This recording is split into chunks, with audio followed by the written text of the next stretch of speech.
श्री राधे राधे। मानव शरीर का सदुपयोग। मानव शरीर की जो महिमा है वह आकृति को लेकर नहीं है, प्रत्युत विवेक को लेकर ही है। सत और असत, जड़ और चेतन, सार और असार, कर्तव्य और अकर्तव्य, ऐसी जो दो दो चीज़ें हैं उनको अलग अलग समझने का नाम विवेक है। यह विवेक परमात्मा का दिया हुआ और अनादि है, इसलिए यह पैदा नहीं होता प्रत्युत जागृत होता है। सत्संग से यह विवेक जागृत और पुष्ट होता है। सत्संग में भी खूब ध्यान देने से, गहरा विचार करने से ही विवेक जागृत होता है, साधारण ध्यान देने से नहीं होता। आजकल प्राय यह देखने में आता है कि सत्संग करने वाले, सत्संग कराने वाले, व्याख्यान देने वाले भी गहरी पारमार्थिक बातों को समझते नहीं। वे जड़ चेतन के विभाग को ठीक तरह से जानते ही नहीं। थोड़ी जानकारी होने पर व्याख्यान देने लग जाते हैं। जिनका विवेक जागृत हो जाता है उनमें बहुत विलक्षणता, अलौकिकता आ जाती है। साधक को सबसे पहले शरीर, जड़ और शरीरी चेतन का विभाग समझना चाहिए। शरीर और अशरीरी से आरंभ करके संसार और परमात्मा तक विवेक होना चाहिए। शरीर और शरीर का विवेक मनुष्य के सिवाय और जगह नहीं है।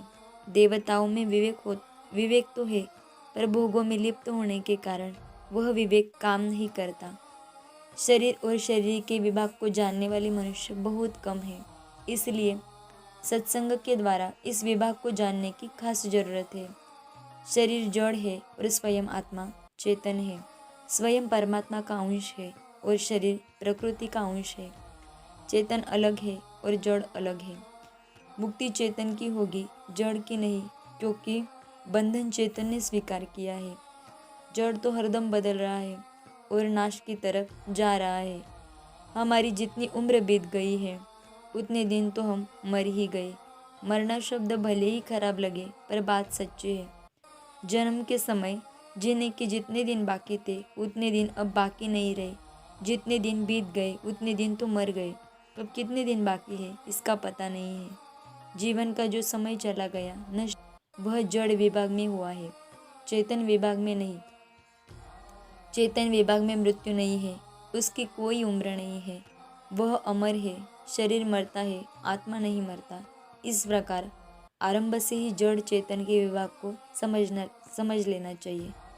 जो चेतन विभाग है वह परमात्मा का है और जो जड़ विभाग है वह प्रकृति का है।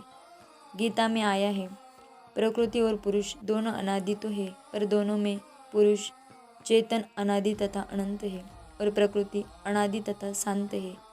कई विद्वान प्रकृति को भी अनंत मानते हैं, पर यह दार्शनिक मतभेद है।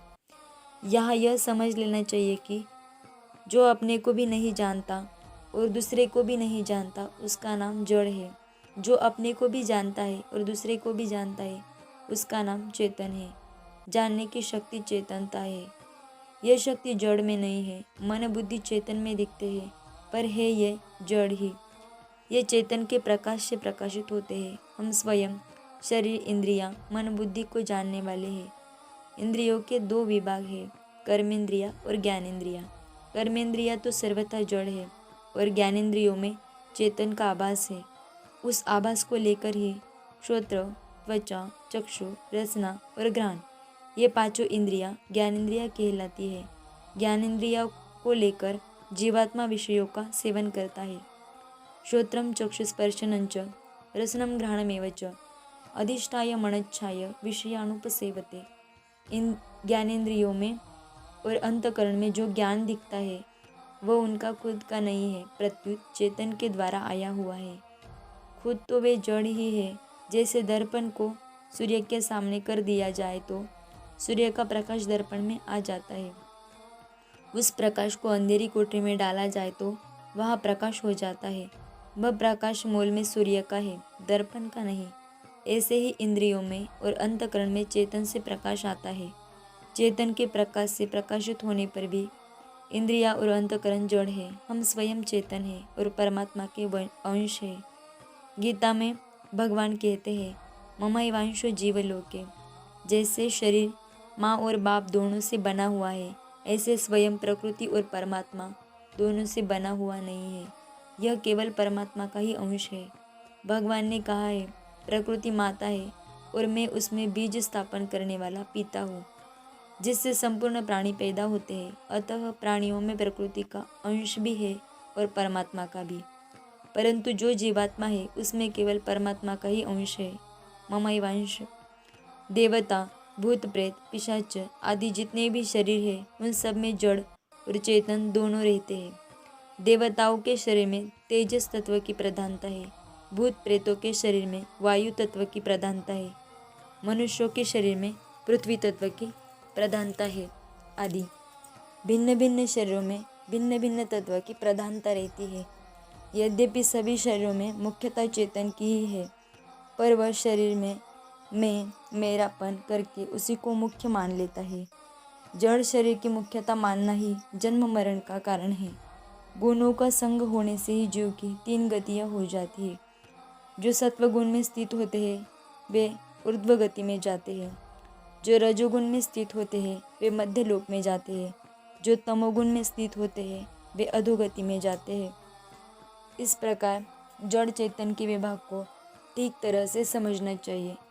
जड़ अंश शरीर छूट जाता है, हम रह जाते हैं। जब तक मुक्ति नहीं होती तब तक जड़ता साथ में रहती है।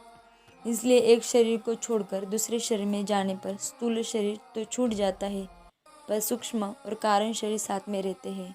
मुक्ति होने पर केवल चेतनता रहती है, जड़ता साथ में नहीं रहती।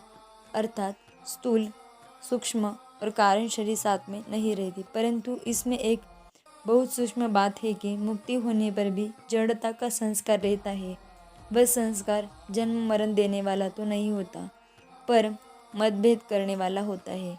जैसे द्वैत, अद्वैत, विशिष्टाद्वैत, शुद्धाद्वैत, द्वैताद्वैत और अचिंत्य भेदाभेद, ये 5 मुख्य मतभेद है जो शैव और वैष्णव आचार्यों में रहते हैं। जब तक मतभेद है तब तक जड़ता का संस्कार है, परंतु मुक्ति के बाद जब भक्ति होती है तब जड़ता का यह सूक्ष्म संस्कार भी मिट जाता है। भगवान के प्रेमी भक्तों में जड़ता सर्वथा नहीं रहती, केवल चेतनता रहती है। जैसे राधा जी सर्वथा चिन्मय है। मनुष्यों के कल्याण के लिए 3 योग बताए गए हैं, कर्मयोग, ज्ञान योग और भक्ति योग। कर्मयोग जड़ को लेकर चलता है, ज्ञान योग चेतन को लेकर चलता है और भक्ति योग भगवान को लेकर चलता है। कर्मयोग तथा ज्ञान योग तो लौकिक साधन है, पर भक्ति योग अलौकिक निष्ठा है। कारण कि जगत क्षर तथा जीव अक्षर दोनों लौकिक है, परंतु भगवान क्षर और अक्षर दोनों से विलक्षण अर्थात अलौकिक है। जिसकी संसार में ही आसक्ति है, जो संसार को मुख्य मानते हैं, जिनका आत्मा की तरफ इतना विचार नहीं है, पर जो अपना कल्याण चाहते हैं, उनके लिए कर्मयोग मुख्य है। अपने अपने वर्ण आश्रम के अनुसार निष्काम भाव से अर्थात केवल दूसरों के हित के लिए कर्तव्य करना कर्मयोग है। सकाम भाव में जड़ता आती है, पर निष्काम भाव में चेतनता रहती है। निष्काम भाव होने के कारण कर्मयोगी जड़ अंश से ऊंचा उठ जाता है। अगर निष्काम भाव नहीं हो कर्म होंगे, कर्मयोग नहीं होगा। कर्मों से मनुष्य बंधता है। निष्काम भाव होने से मनुष्य में राग, द्वेष, हर्ष, शोक आदि द्वंद्वों का नाश हो जाता है और समता आ जाती है। समता आने से योग हो जाता है, क्योंकि योग नाम समता का ही है। निष्काम भाव आनेता की मुख्यता और जड़ता की गौणता हो जाती है। मनुष्य में जितना जितना मनुष्य निष्काम भाव आता है उतना उतना वह संसार से ऊंचा उठता है, और जितना जितना सकाम भाव आता है उतना उतना वह संसार में बंधता है। गीता में आया है, जिनका मन साम्यावस्था में स्थित हो गया उन लोगों ने संसार को जीत लिया, अर्थात वे जन्म मरण से ऊंचे उठ गए। ब्रह्म निर्दोष और सम है और उनका अंतःकरण भी निर्दोष और सम हो गया, इसलिए वे ब्रह्म में ही स्थित हो गए। वास्तव में परमात्मा में स्थिति सबकी है, क्योंकि परमात्मा सर्वव्यापक है। एक सुई की नोक जितनी जगह भी परमात्मा से खाली नहीं है। परमात्मा सब जगह समान रूप से परिपूर्ण है, परंतु परमात्मा में स्थित होते हुए भी संसार में राग द्वेष के कारण मनुष्य परमात्मा में स्थित नहीं है, प्रत्युत संसार में स्थित है। वे परमात्मा में स्थित तभी होंगे जब उनके मन में राग द्वेष मिट जाएंगे। जब तक मन में राग द्वेष रहेंगे तब तक भले ही चारों वेद 6 शास्त्र पढ़ लो पर मुक्ति नहीं होगी। राग द्वेष को हटाने के लिए क्या करें? इसके लिए भगवान कहते हैं, इंद्रिय के अर्थ में प्रत्येक इंद्रिय के प्रत्येक विषय में मनुष्य के राग द्वेष व्यवस्था से अनुकूलता और प्रतिकूलता को लेकर स्थित है। मनुष्य को उन दोनों के वश में नहीं होना चाहिए, क्योंकि वे दोनों ही इसके पारमार्थिक मार्ग में विघ्न डालने वाले शत्रु हैं। अनुकूलता को लेकर राग और प्रतिकूलता को लेकर द्वेष होता है। साधक को चाहिए कि वह इनके वशीभूत न हो। वशीभूत होने से राग द्वेष बढ़ जाते हैं। जब तक राग द्वेष है तब तक जन्म मरण है। राग द्वेष से ऊंचा उठने पर मुक्ति होती है और परमात्मा में प्रेम होने पर भक्ति होती है। पहले कर्मयोग और ज्ञान योग करके भी भक्ति कर सकते हैं और आरंभ से भी भक्ति कर सकते हैं। कर्मयोग और ज्ञान योग ये दोनों साधन है पर भक्ति योग साध्य है। कई व्यक्ति ऐसा नहीं मानते, प्रत्युत कर्मयोग तथा भक्ति योग को साधन और ज्ञान योग को साध्य मानते हैं, परंतु गीता भक्ति योग को ही साध्य मानती है। गीता के अनुसार कर्मयोग और ज्ञान योग दोनों निष्ठाएं समकक्ष है, पर भक्ति दोनों से विलक्षण है। श्री राधे राधे।